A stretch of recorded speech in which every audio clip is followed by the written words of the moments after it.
ಮೀನುಗಳಿಗಾಗಿ ಕಟ್ಟಿರುವ ಸ್ಮಾರಕಗಳನ್ನು ನೀವೆಲ್ಲಾದರೂ ನೋಡಿದ್ದೀರಾ? ಅದು ಈ ಸ್ಥಳದಲ್ಲಿದೆ. ಈ ಸ್ಮಾರಕಕ್ಕೆ ಒಂದು ಕರಾಳ ಘಟನೆ ಕೂಡ ಸಾಕ್ಷಿಯಾಗುತ್ತೆ. ಕರ್ನಾಟಕದಲ್ಲಿ ಮತ್ಸ್ಯ ದೇವಾಲಯವೆಂದೇ ಪ್ರಸಿದ್ಧಿಯಾಗಿರೋ ಶಿಶಿಲೇಶ್ವರ ದೇವಸ್ಥಾನಕ್ಕೆ ನಿಮಗೆಲ್ಲರಿಗೂ ಸ್ವಾಗತ. ನೋಡಿ ಎಷ್ಟೆಲ್ಲ ಮೀನಿದೆ ಅಂತ.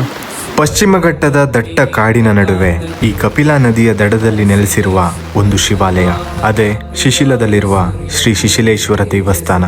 ಈ ಸ್ಥಳ ಧರ್ಮಸ್ಥಳದಿಂದ ಸುಮಾರು 25 ಕಿಲೋಮೀಟರ್ ದೂರದಲ್ಲಿದೆ. ಪುರಾಣಗಳ ಪ್ರಕಾರ ಕಪಿಲ ಮಹರ್ಷಿಗಳು ತಪಸ್ಸು ಮಾಡಿದ ಪುಣ್ಯ ಸ್ಥಳವಿದು. ಅದಕ್ಕೆ ಈ ನದಿಯನ್ನ ಕಪಿಲಾ ನದಿ ಎಂದು ಕರೆಯಲಾಗುತ್ತೆ.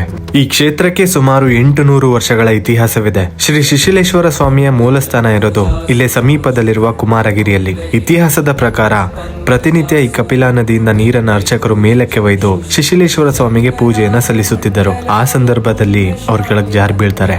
ಆ ಕಷ್ಟವನ್ನ ಅರಿತ ಅರ್ಚಕರು ಶಿವನಲ್ಲಿ ಈ ನದಿಯ ದಡದಲ್ಲಿ ಉದ್ಭವಿಸಿದರೆ ಪ್ರತಿನಿತ್ಯ ಪೂಜಿಸುವೆನೆಂದು ಪ್ರಾರ್ಥಿಸುತ್ತಾರೆ. ದೈವಿಚ್ಛೆಯಂತೆ ಶ್ರೀ ಶಿಶಿಲೇಶ್ವರ ಸ್ವಾಮಿಯು ಈ ನದಿಯ ತಟದಲ್ಲಿ ಸ್ವಯಂಭೂಲಿಂಗವಾಗಿ ಉದ್ಭವಿಸುತ್ತಾನೆ. ರೀಸೆಂಟ್ ಆಗಿ ನಾನು ಮಾಡಿದಂತಹ ವೈದ್ಯನಾಥೇಶ್ವರ ದೇವಸ್ಥಾನದ ವಿಡಿಯೋ ನೋಡಿದೆ. ಅದರಲ್ಲಿ ಅರ್ಚಕರು ಈ ಶಿಶಿಲೇಶ್ವರ ದೇವಸ್ಥಾನ ಹಾಗೂ ವೈದ್ಯನಾಥೇಶ್ವರ ದೇವಸ್ಥಾನಕ್ಕಿರೋ ಒಂದು ನಂಟನ್ನ ಹೇಳಿದ್ದಾರೆ. ಇಲ್ಲಿ ವಿಶೇಷತೆ ಒಂದು ನಂದಿ. ಈ ನಂದಿಯ ಬಾಲ ಇರೋದು ಶಿಶಿಲದಲ್ಲಿ ಎಂದು ಹೇಳ್ತಾರೆ. ಆ ದೇವಸ್ಥಾನದ ಎದುರು ಭಾಗದಲ್ಲಿದೆ.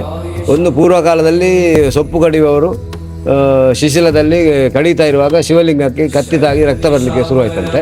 ಆವಾಗ ಏನು ಮಾಡಬೇಕು ಅಂತೇಳಿ ಗೊತ್ತಾಗದೆ ಕೊಕ್ಕಡಕ್ಕೆ ಹೋಗಿ ವೈದ್ಯನಾಥನಲ್ಲಿ ಮದ್ದು ತಗೊಂಬ ಅಂತೇಳಿ ಕಳಿಸಿದ್ರಂತೆ. ಶಾಸ್ತಾರ ದೇವರನ್ನು ಕಳಿಸಿದ್ದು ಅಂತ ಹೇಳ್ತದೆ. ಅಲ್ಲಿಂದ ಇಲ್ಲಿಂದ ತಗೊಂಡು ಗಂಧ ಕೊಟ್ಟು ಶಿವಲಿಂಗಕ್ಕೆ ಇಟ್ಟ ಮೇಲೆ ಅದು ರಕ್ತಸ್ರಾವ ನಿಂತೋಯ್ತು ಅಂತೇಳಿ ಹೇಳ್ತಾರೆ. ಈ ಶಿಶಿಲೇಶ್ವರ ದೇವಸ್ಥಾನದಲ್ಲೂ ಕೂಡ ಚರ್ಮ ರೋಗ, ಮಧುಮೇಹದಂತಹ ಹಲವು ದೈಹಿಕ ಅನಾರೋಗ್ಯ ಸಮಸ್ಯೆಗಳಿಗೆ ಪರಿಹಾರ ಸಿಗತ್ತೆ.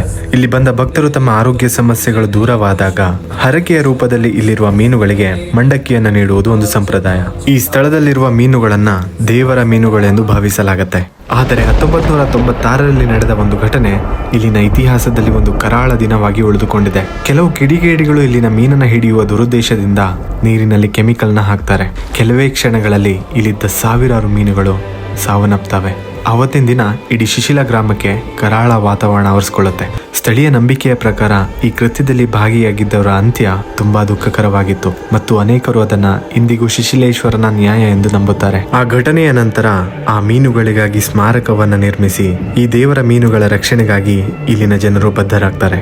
ಇಲ್ಲಿ ಶಿವನು ಕೇವಲ ಗರ್ಭಗುಡಿಯಲ್ಲಿಲ್ಲ, ಕಪಿಲಾ ನದಿಯ ಪ್ರತಿಯೊಂದು ಅಲೆಯಲ್ಲೂ, ಪ್ರತಿಯೊಂದು ದೇವರ ಮೀನಿನಲ್ಲೂ, ಪ್ರತಿಯೊಬ್ಬ ಭಕ್ತನ ನಂಬಿಕೆಯಲ್ಲೂ ಜೀವಂತವಾಗಿದ್ದಾನೆ. ಸೊ ನೀವೇನಾದ್ರೂ ಧರ್ಮಸ್ಥಳ ಕಡೆಗೆ ಬಂದ್ರೆ ಒಮ್ಮೆ ಆದ್ರೂ ಈ ಶಿಶಿಲೇಶ್ವರ ದೇವಸ್ಥಾನಕ್ಕೆ ವಿಸಿಟ್ ಮಾಡಿ.